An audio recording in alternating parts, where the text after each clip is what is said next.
Selamat pagi adik-adik. Selamat pagi, Bu.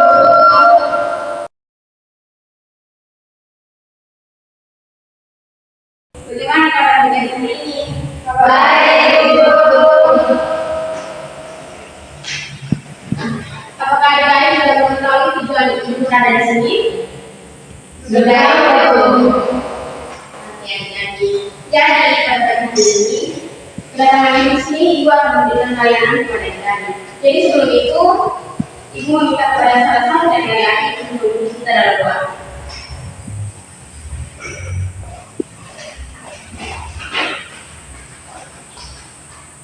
Ibu guru dan teman-teman akan persiapkan hati untuk berdoa. Dalam Bapa dan Putra dan Roh Kudus. Amin. Dalam Bapa dan Putra dan Roh Kudus. Amin. Terima kasih adik baru kita doa. Jadi di sini adik-adik sebelum ibu melanjutkan ke pemaparan ini, di sini ibu akan langsung dibuat dulu.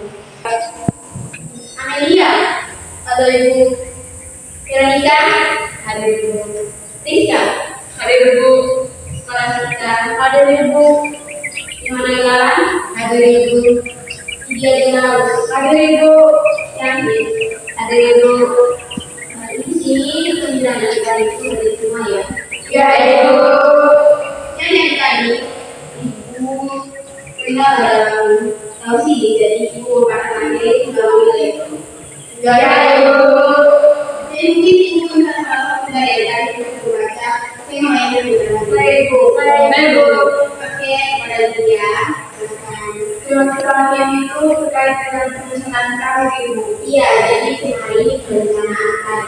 Jadi dari itu pada bagian ini tentang perencanaan kali. Kira-kira dari yang di sini, apakah tahu tentang perencanaan kali? Tentang pengertian dari perencanaan kali? Belum, Ibu. Oke, jadi perencanaan itu adalah proses yang membantu adik-adik untuk menentukan apa yang adik-adik ingin sampai nanti. Jadi ini seperti peta yang menunjukkan arah dan juga untuk menunjukkan pekerjaan impian adik-adik. Jadi setelah kita mengetahui apa itu pengertian dari perencanaan karir, di sini juga ada namanya tujuan dari perencanaan karir. Yang pertama itu adalah membantu adik-adik menemukan tujuan hidup dan pekerjaan yang sesuai dengan minat, bakat, potensi dari adik-adik. Yang kedua itu tentang membuat adik-adik lebih fokus dan terarah dengan cita-cita adik-adik, dengan adik-adik. Yang nantinya adik-adik itu pilih setelah adik-adik lulus SMA atau ingin lanjutkan kuliah atau ingin bekerja nanti. Dan yang ketiga itu adalah mempersiapkan adik-adik untuk menghadapi dunia kerja yang nanti. Dan yang keempat itu meningkatkan peluang penghasilan dalam mencapai karir yang adik-adik inginkan. Jadi setelah adik-adik tahu apa itu tujuan dari perencanaan karir, di sini juga ada manfaat dari perencanaan karir. Yang pertama itu membuat adik percaya diri. Jadi di sini adik-adik itu selalu menjelaskan adik-adik yang mengetahui perencanaan karir itu apa.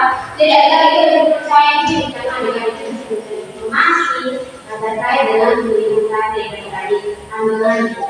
Yang kedua itu mempermudah kuliah. Jadi mempermudah dalam proses kuliah atau belajar sudah tamat SMA dan ingin mengejar ke perguruan tinggi. Adik-adik harus sesuai dengan minat, bakat, potensi dari adik sehingga pada adik-adik sudah lulus nanti yang sudah wisuda, adik-adik itu bisa lebih mudah mendapatkan pekerjaan yang sesuai dengan jurusan yang adik-adik pilih pada saat adik-adik kuliah nanti.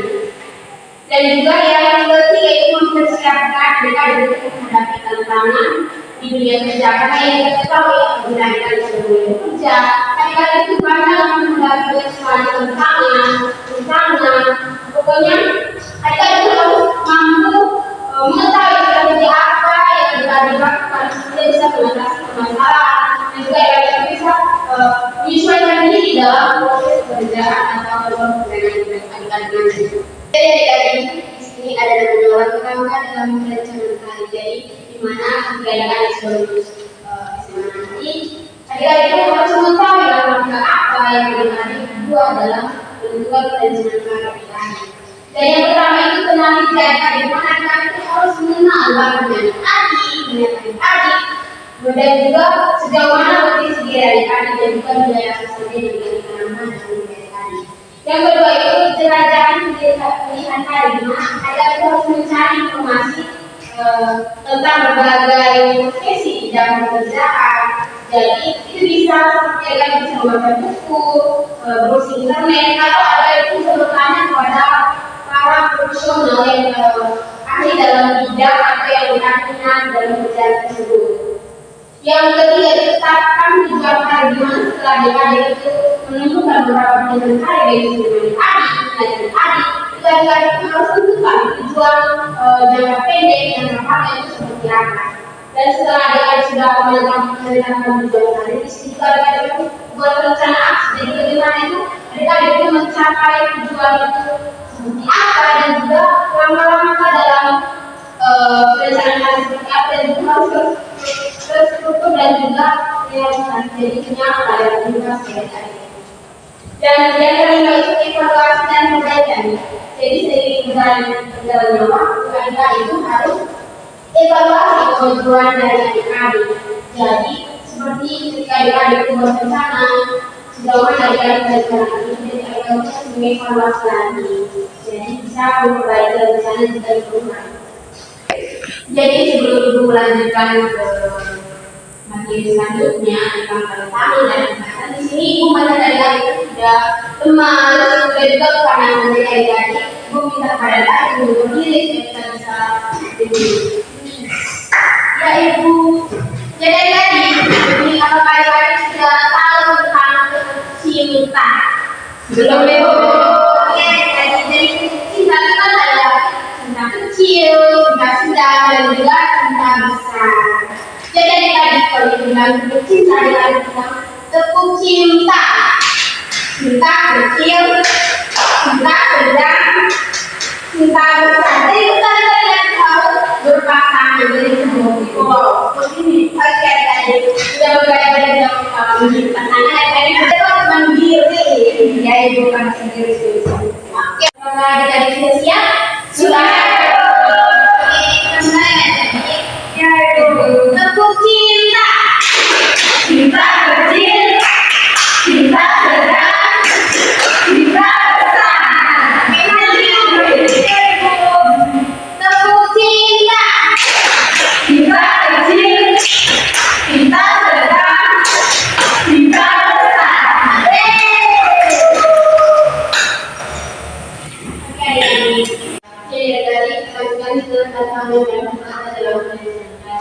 Jadi sini ada tantangan yang disebutkan dalam perencanaan kami. Yang pertama itu tentang ketidakpastian. Jadi adik-adik dunia kerja itu kan terus berubah-ubah. Jadi mungkin saja pekerjaan yang adik-adik inginkan nanti ke depannya itu mungkin tidak ada lagi. Yang kedua itu tekanan dari lingkungan seperti orang tua, masyarakat, teman. Yang pertama itu tentang dari orang tua, dari mana kebanyakan orang tua itu selalu merekomendasikan pemilihan pekerjaan, jurusan kuliah itu sesuai dengan rekomendasi mereka. Dan juga dari teman-teman itu kebanyakan tuh selalu mengajak kita untuk mengikuti jurusan yang mereka inginkan. Dari situ agar mungkin akan terbawa arus untuk mengikuti dalam memilih jurusan kuliah atau pekerjaan dalam suatu tantangan. Dan juga yang ketiga itu kurangnya informasi. Jadi kemungkinan juga adik-adik belum memiliki informasi yang cukup tentang berbagai profesi, pekerjaan, peluang pekerjaan yang mana, strategi. Itu mungkin salah satu yang menghambat dan dalam pemilihan jurusan pekerjaan. Jadi yang ketiga itu kurangnya informasi. Jadi kurangnya informasi sangat mempengaruhi adik-adik dalam pemilihan pekerjaan nanti. Jadi ketika adik-adik itu kurang informasi terkait pemilihan jurusan kuliah atau pekerjaan, itu sangat mempengaruhi adik-adik di mana apabila adik-adik itu tidak mencari informasi banyak-banyaknya secara detail, pasti adik-adik itu akan kesusahan dalam realita atau pada saat adik-adik bekerja. Karena adik-adik itu tidak cukup informasi yang adik ketahui tentang peluang pekerjaan yang adik punya. Dari yang panen dan pembakaran di sini juga ada yang sendiri, di mana dari banyak permasalahan yang tadi, maksudnya itu ada jalan dua untuk mengatasi permasalahan yang tadi dapati. Yang pertama itu tetap terbuka, jadi adik-adik itu jangan takut, dan juga adik-adik itu harus mencoba, terus mencoba, jangan pernah menyerah, karena adik-adik itu dimulai dari sekarang itu adik-adik itu harus mulai mencari informasi dari mana yang tidak menyesal di kemudian hari. Dan juga yang ketiga itu bersikap yang dan mengajar kalau fokus tentang pekerjaan yang ada dinamik seperti apa, dia dari itu harus tetap menghilangkan ruang dan juga kondisi yang ada. Dan juga yang ketiga itu cari informasi dari yang harus update informasi tentang dunia kerja dan juga berusaha dari itu bisa lewat handphone. Jadi mana jadi satu satu elektronik yang dapat memberikan informasi yang sangat baik untuk pekerjaan, pokoknya semuanya itu bisa menggunakan alat elektronik itu sebaik-baiknya.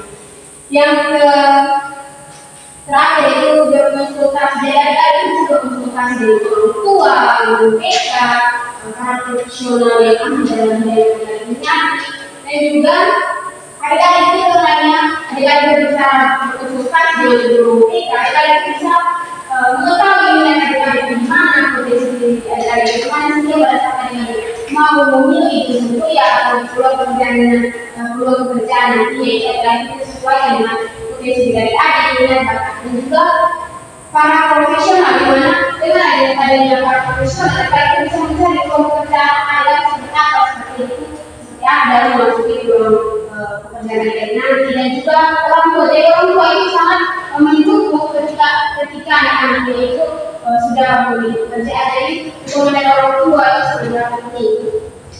Jadi adik-adik mungkin itu layanan yang diberikan. Jadi sekian materi dariku tentang perencanaan karir. Jadi adik-adik terkait materi lain yang Ibu sudah berikan, di sini Ibu ingin bertanya kepada adik-adik terkait materi yang sudah Ibu paparkan.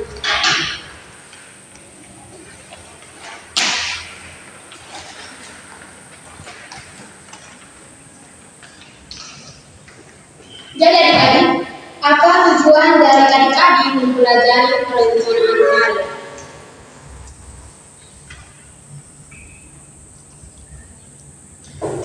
Saya dulu. Oke, adik gua. Jadi tujuan kita dalam merencanakan karir agar kita bisa mengetahui dari dalam apa bakat dan minat diri kita, serta mungkin kita tidak bingung saat memilih jurusan pilihan nanti, karena kita dari sekarang sudah merencanakan karir yang kita capai, dan juga bisa nanti kita mengambil jurusan pilihan nanti kita merasa puas dengan jurusan yang kita ambil. Betul sekali yang adik gua jelaskan. Jadi dari pertanyaan penjelasan dari tadi yang sudah Ibu paparkan, di sini Ibu akan mengambil satu kesimpulan di mana perencanaan itu adalah langkah penting untuk mencapai kesuksesan dalam hidup. Dengan perencanaan karir, adik-adik akan lebih fokus, terarah, dan juga siap menghadapi tantangan di dunia kerja nantinya. Jadi dari proses perencanaan karir itu melibatkan pengembangan diri, eksplorasi karir, penentuan tujuan, dan juga pembuatan rencana aksi. Dan juga meskipun ada tantangan seperti ketidakpastian dan tekanan dari lingkungan dengan sikap terbuka, realistis, dan juga terus mencari informasi, adik-adik itu dapat mengatasi semua hambatan dan tantangan. Jadi mungkin itu saja pemaparan materi lain yang pada hari ini. Dari sini Ibu meminta salah satu dari adik-adik untuk melayan pertanyaan ini dengan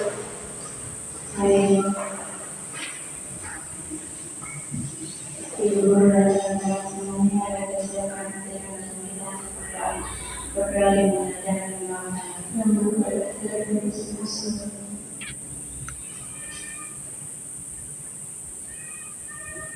Gracias, dalam apa? Terima kasih adik Tora yang telah memberikan. Jadi mungkin sekian saja pertemuan dan juga layanan kita hari. Terima kasih adik-adik yang sudah mendengarkan materi dari awal sampai akhir. Semoga layanan pada pagi hari ini bisa memberikan adik-adik bantuan, acuan, informasi dan juga bermanfaat dari adik-adik. Terima kasih. Selamat pagi adik-adik.